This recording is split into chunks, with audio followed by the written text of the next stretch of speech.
So I want to talk about the engine issue I had with my Gen 1 Voodoo and my GT350. So 2018, I bought it in May of 2023, and it was lemoned in November of 2023. I wanted to share some of the photos that the master tech at Puente Hills Ford shared with me when he conducted the borescope on my Gen 1, as well as try to break down some of the information that I received on my, documentation here. So first thing is, based on the photos, we can see that there's heavy scoring on a number of cylinders. I think based on what was told to me, it was 6 and 8. There was a lot of scoring, which was causing the oil consumption. Originally, when I purchased the car, I noticed that it was consuming quite a bit of oil. It was consuming, I think at one point, I was consuming like a quart every 100 and something miles. So when I was doing the 500-mile oil consumption test, it wasn't even showing up in the dipstick. I shouldn't have done this, but at one point, I was kind of weary that they wouldn't. So I did have a Ford extended service plan with the vehicle, and at one point, there was like nothing on the dipstick, and I was worried about like, oh, what if they found out that the previous owner had tuned it, or whatever the reason was that they would reject my coverage. I was like, okay, I'm gonna put just enough so it wouldn't show up on the dipstick, but not enough to where like it's running bone dry. Because as you can see, based on the scoring, what was going on was that the scoring was so bad that it would the oil would leak down past the scores, past the cylinder wall, past the piston, basically out the exhaust. So I did that quite a few times. They made me do the oil consumption test a few times. I originally wanted to take it where I purchased the car, but they stonewalled me. And again, this is Ken Grody Ford in Buena Park. They said that their engine department could not see the car for another 2 to 3 months, which was ridiculous. So I took it to Puente Hills. The master mechanic was great. He, honestly, I was already fed up. I was fed up with all the back and forth and going to dealerships and spending time of my work day literally at the dealership. It was so much time out of the office working at a dealership. That was my new office. Through the whole thing, I was trying to get a hold of him. I was annoying. I felt like a Karen, but I was like, let's just get this resolved and be on my way, dude. Like, I'm done. So at this point, what I have here is, it says, returning for oil consumption test. C, last RO has driven 500 miles. Cause engine assembly, remove and install. Based on what he said, Ford was asking for photos of under the carriage, like under the car, as well as up top. They wanted very specific photos. So at the time, I was running catless. Luckily, no check engine light. I didn't do a tune for the same reason, because I didn't know what kind of issues I was going to face with the Gen 1. I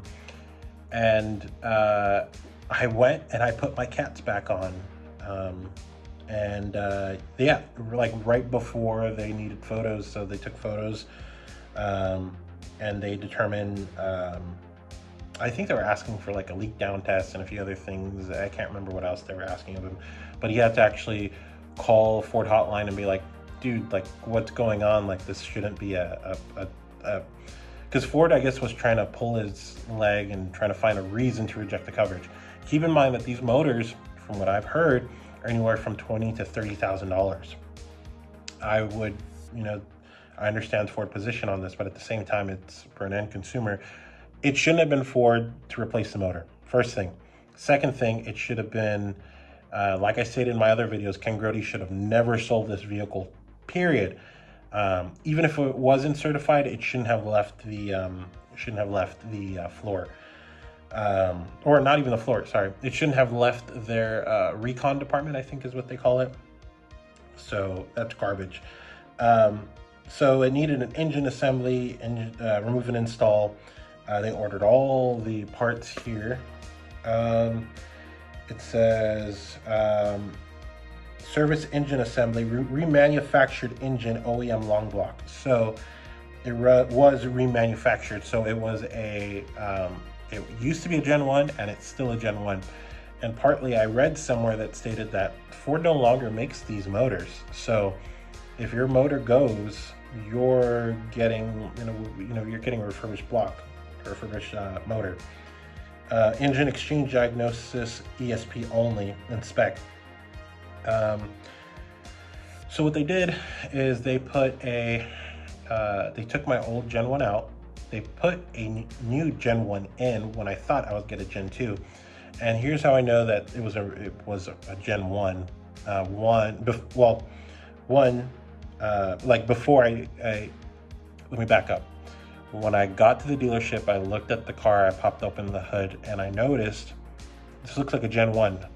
One of the things you're going to notice in, like if whether or not, one of the small details, there's a few ways you can check, but one of the ways is you look at the engine, and then depending on how many engine builders, you can determine if it's whether or not a Gen 1 or Gen 2.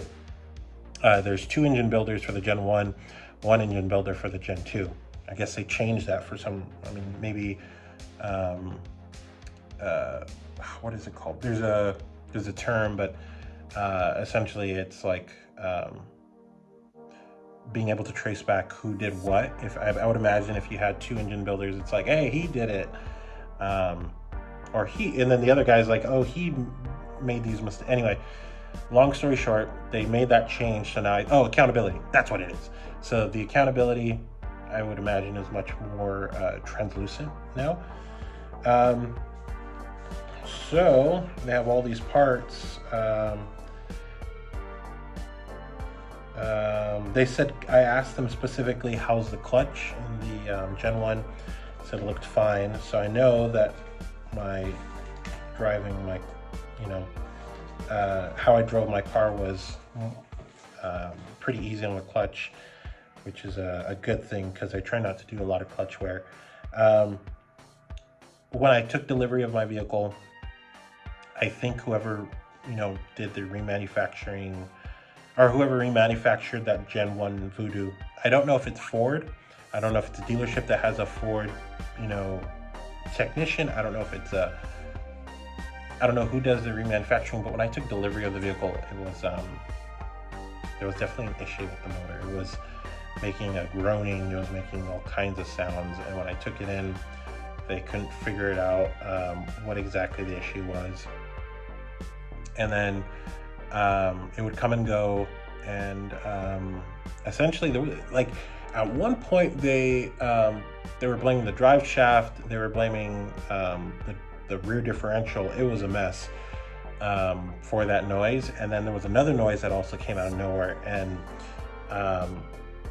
essentially the vehicle was just plagued with all sorts of issues. But the big one was that Gen 1, let me put it to you this way. If you're gonna get a GT350, look for a Gen 2, or if you can find one based on the little trick I told you about the engine builders, if you can find a Gen 2 and a Gen 1 GT350, go that route. If I could go back in time, I would not ever get a Gen 1 GT350, honestly. I have a Gen 2 GT350 now. It's a 2019 versus the previous one was a 2018. This one hasn't burned an oil or a drop of oil, period. It's been phenomenal. It's been great. The motor sounds healthy. When I listen to what my motor sounded in 2018, even on old videos, versus what it sounds like now, huge difference, huge. Something that the technician also mentioned when he was doing the test on the Gen 1, because they wanted a compression test and a few other tests, was how high the numbers were, and he was pretty surprised because it is a high compression motor. I don't know what it should be and what it was reading, but all he said was that it was high. I think he said they were in the 150 psi's. I don't know what they should be, so if you know that number, please feel free to put that in the description. Yeah, it's been problem free so far with the Gen 2, and I literally, here's the funny thing, because I was so used to oil consumption, I went to I had a family emergency in Oxnard, and I went to the nearby Ford dealer, and I purchased a quart of 5W50 because I was assuming, without checking the dipstick, that I would have had some sort of oil loss because I was driving it. I was driving it pretty aggressively to get there. And it wasn't like a one-time thing. I was going back and forth pretty often, and I checked it. Nope, not a drop of oil. Something to note is before, if I don't know if you have a GT right now, or if you have an EcoBoost, or if you have a V6, or even if you already have a GT350, I'm sure you know this, but if you want a GT350 oil service, I was charged $320 like 3 weeks ago for my first oil change, and I was like, that is wild. I would have never. Yeah, it was expensive in comparison to my GT with 5W20, 5W30 full synthetic. I mean, it's very different oil weights because you can't just go in and buy a 5W50. You have to order it. I think the only other manufacturer, I mean, there's a few different people that make that oil weight, but the only other one that I've been able to find and it goes back to the Gen 1, like I had to buy oil, and I didn't want to keep going. Like I was going to the Ford dealership almost every other day getting oil. At one point I was buying like 5 quarts in one, like that's not normal. So I was like, okay, Amazon, do you have any other recommendations for 5W50? Mobile One was one of the manufacturers that popped up on Amazon, so I ordered a few from there for that Gen 1. But now, like, I haven't even cracked that bottle open with the 5W50. So back to my thing, if you're gonna get a GT350, try to get a 19 or 20. 20s are highly desirable, especially if you get something like a Heritage Edition or an R or something. Well, Rs are always highly desirable, but if you get a 20R or a 20 Heritage Edition, that's the one to get. If you get a 19, that's not a, it's a great car. You're not losing anything if you get a 19, because if you get a Heritage or an R, like, you're gonna pay a pretty excessive premium for that. So I'm happy with my purchase. Something that was pretty wild was, I remember in the Gen 1, the 2018, I was like, man, the sound system in this thing sucks. But like, you don't buy, my justification was, you don't buy that car to listen to music. You buy the car because of the motor, right? And the transmission and the driving experience. That is still granted. But this new 2019 came with the B&O sound system with the sub in the back, and while it's not, crazy like high-end Bose system, it is a huge step up from even my GT that had a great sound system, and it's a leap and bounds away from that 2018 sound system. So and this one also has puddle lights. It has all kinds of stuff, so I'm very, very happy. It has, what was it? It has like it has a bunch of sensors that tell you like who's behind you, it beeps when somebody's perpendicular to you, passing behind you, all kinds of crap. So if you're gonna get one, take your time, do the research, look for the right one, and then when you're ready to look at one and you're ready to purchase one, do a really good assessment on it.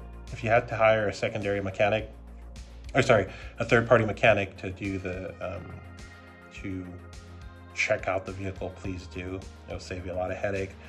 I should have did that from the get-go, but you know, sometimes my ego is bigger than it needs to be, and it should be, and I've learned my lesson. So if you have any questions, please drop them in the description below, or not the description, drop in the comments, and yeah, thanks for watching.